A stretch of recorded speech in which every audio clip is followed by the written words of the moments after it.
Wadee singubu dhangaana tijakuun kabbanee situudha itti tuula beekuun atafuura lubbuu qilleensa sombakoo. Baay'ee kan nama gaddisiisu jechuudha. Kan nama jaalatanirra kan nama hin jaalanne baay'eetu jira. Kana waan jedhamuyyuu obboleettiin teenya Kamiilaan yeroo darbee ijoollee dhiiraa lama irratti wal lolaa ture jechuudha. Ashama harka fuunee kabajamtootaa fi daawwattootaa hordoftootaa waliin nageenyi koo kan jaalalaa fi kabajaa bakkaa fi haalaa lafa jirtanitti isiniif haa baay'atu. Anis obboleettiin keessan bakkaa fi haala lafa jirutti waaqayyo galanni haa ga'u nagaa fayyaa kootidha. Isinis akka nagaa fayyaa taatan waaqayyo irraa abdii guddaa qaba. Egaa kan viidiyoo har'a guyyaa har'a qabadhee dhufee dhugumatti ilaalee baay'ee garaana nyaatte isheen illee maalidha namni wallaaltan hin jirtanii yuutuubaroota yeman jechuudha yeroo baay'ee kan jechuun bakka isaanirraa kanaan duratti akkuma wajjin ilaalaa turre roozin jechuudha. Rooza namni wallaaltan hin jirtanii sorry no rooza Kamiilaa jechuudha. Kamiilaa namni wallaaltan hin jirtanii Kamiilaan yeroo darbee abdataan baay'ee jaalataa Muktaar baay'ee jaalataa jechuudha. Keessattuu Muktaar baay'ee ishii jaalataa viidiyoon hojjetan keessatti ishii fuudhuuf ishii kan ofii godhachuu baay'ee gahee guddaa taphate garuu ishiin immoo abdataa barbaadde gara abdataatti gorte jechuudha.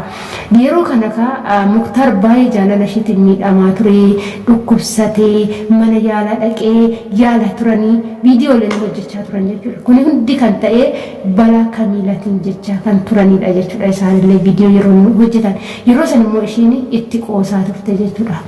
Jaalalli yeroo tokko jaamadhas namas waanis nama wallaalchisa jechuudha. Yeroo san ishiin abdataa barbaaddi malee Muktaarin barbaaddu jechuudha. Abdataanis yeroo sanitti jidduu ishii seenee baay'ee tokko ishii barbaadaa ture. Har'a garuu ishiin immoo gara keenya baatee baay'ee dhukkubsachaa jirti, baay'ee miidhamaa jirti, baay'ee bo'aa jirti. Sababni kana ta'eef immoo ammas immoo abdataa yeroo san ishii jaalatu har'a ishii gatee biraa deeme jechuudha. Maal soqee kan biraa soqee jechuudha. Ishiin immoo yeroo kana kan kaleecha harki wal galabbatee dhufee kan kaleecha Muktaar sababbii ishiitiin miidhamaa ture ishiin immoo har'a abdataadha miidhamaa jirti. Gaabbii lamatti ta'eetu miidhamaa jirti. Tokko odoon gisee san Muktaar irratti qoosuu baadhee lama abdatamaaf nagatee deemedha. Muktaar amma maashaallah rabbiin yaa wajjiyaa jiraachisu caaltuu argateera Oromiyaa galeetu jechuudhaan tala butullaa argateera rabbii wajjiyaa jiraachisu. Kamiilaan immoo ammallee hin heerumne gaa'ela hin godhanne jechuudha. Kanarratti wanti ani dubbachuu barbaadu jechuudha. Yeroo baay'ee kan jaalatan irra kan hin jaalannetti heeruma jechuudha namni keenya fuudha jechuudha. Muktaar amma caaltuu jaalatee miti wajjin deemee miti kan fuudha jechuudha. Asuma galeetuma Oromiyaa galeetuma intala barumsa barattu intala kutaa 8 barattu gadi ba'eeti kan ishee inni bute malee kadhateetis miti kan fuudhe jechuudha. Itti gadi ba'ee humnaan bute jechuudha. Bute bakka dhiira kan butu. Har'a garuu abbaa ilmaa ta'uu deema. Deesse hin deenye hin beeku garuu samuna tokko garamaatti galte jedhanii ergasii viidiyoo nuti marre kanarraa kan siniin jechuu danda'u kaa'anii Kamiilaan har'a cibbuutu ishii qabe jechuu fi cibbuu Muktaar jaalalli cibbuu qabaa ilaata nama qabaa ilaata jaalalli ani beeku inna kaleechi ishiin gattee deemte har'a kun hin bu'aa jirti hin dhukkubsatti hin rafti nyaata diddii kophaa haasofti kophaa dubbatti akkumti ishiin taatuyyuu namaaf hin galu jechuudha. Kana jechuun kan hundammoo kan fide maalidha abdataadha jechuudha. Abdataan immoo kaleecha akkasitti ishii jaalatee jireenya ishii fi Muktaar jidduu jiru addaan baasee kan ofii godhachuu barbaade. Har'a garuu gatee biraa deemuun sirriidha kan jedhu ani yoonan madaalu dogongora jechuudha. Innaa kanaaf obboleettii teenya rabbiin obsa siif haa kennu dhugumatti jechuudha. Maaliif jennaan jaalalli dhugaa baay'ee nama qalbiin seedaa ijoollee dhugaa jaalalli nama dhimamsiisa. Ana mudannoo tokko nama mudate maalidhaan illee biyan jira ture hiriyaa an jaaladhu walitti buune ani gara maatii kootii galee jechuudha inaan fuune gisee san ol jaalannee jirra malee yeroo kana maal ta'e seetanii maaltu ta'e seetanii inni wal dhabnee gallee ani bilbila koon irraa cufadhe yeroo kana inni dhukkubsate jechuudha dhukkubsachuu isaa garuu ani quba hin qabu saniin boodatti dhibeen isaa dhugumatti jechuudha ka baruma jaalala irraa kan ka'e iddoo guddaa isaa irra ga'e dhugaa baay'ee ulfaata jechuudha maaliif jennaani jaalalli jaamadha garuu dhibee ijaan hin mul'anne inni mana yaalaa dhaqe mana yaalaa yoo dhaqu doktoroonni mucaan hin dhimamu jedhuuni dhibeen hin mul'atu keessattuu kan jaalalaa kun hin mul'atu odoo mul'ate namni siif hin beeku doktora siif hin argu bakka wanta odoon beekin nama miidha dhugaa lubbuu namaallee hin baasu jedhu malee hin baasa amma dhibeen jaalalaa kun dhugumatti warri amma yeroo amma jaalala keessa jirtan seenas jirtan seentanis of eeggannoodhaan jechuudha keessattuu jaalalli onneerra nama yoo qubatee jedhe baay'ee nama miidha jechuudha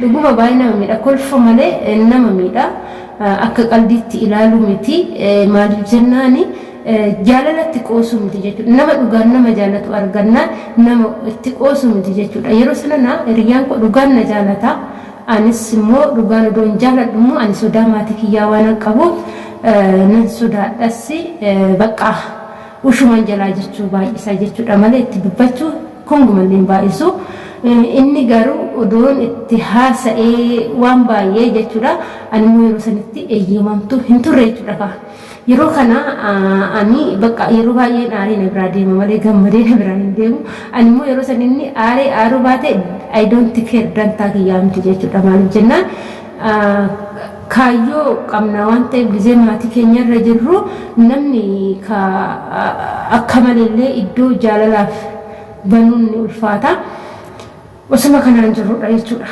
inni dhimame aga mana yaalaa dhaqu ga'ee mana yaalaa dhaqnaan garuu dhibeen dhabame akka carraan irratti dawwalanii akkana dhimamaa naan jedhanii eecha jirtu jennaan gara baadiyyaa galuuf mana haara dhaqne naan jedhan qabanii isaa gamana daggafaniiti kan qabanii deemanii danda'ee hin deemu achumarraa nan eegaa jedhee ka'ee mana haaratti yoo nan dhaqu namichi dura daggafamee deemu sun fayyaa ta'ee dhufee nagaa gaafate jechuudha inna dhugumatti jechuudha ani yeroo sanitti namoota hin qaana'e jechuudha namoota nan qaana'e maaliif jennaani mucaa baay'ee qoosu tokkotu jira mucaa durbii saayii ende odoo duraa takka akimii taatu beekne maal gocha mana yaalaa fuunee deemna suma itti yaamna yoo jedhe jechuudha hedduun qaana'e jechuudha namni dhimame mana yaalaa dhaqee dhibeen isaatu dhabame saniinuu kuniin midhaamana doktorooti guuranii garuu ana arginaan fayyachuudha maaliif yeroo dheeraa oduun argin ture jira jechuudha sababa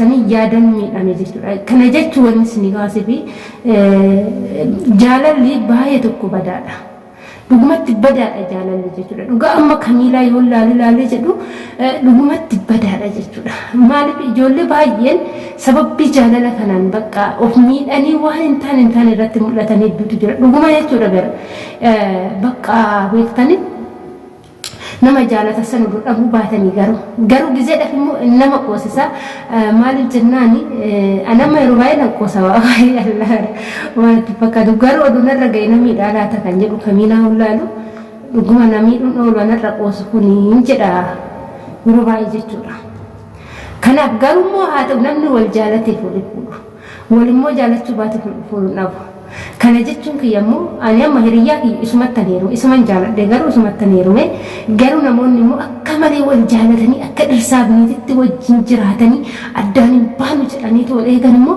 addaan ba'u jechuudha addaan ba'u namoota baay'een arge jechuudha addaan ba'u sababbiin isaan addaan ba'aniif maaliif gufuu tokkotti seenaa saniin booda sabuma saniin bakka addaan ba'u maaliif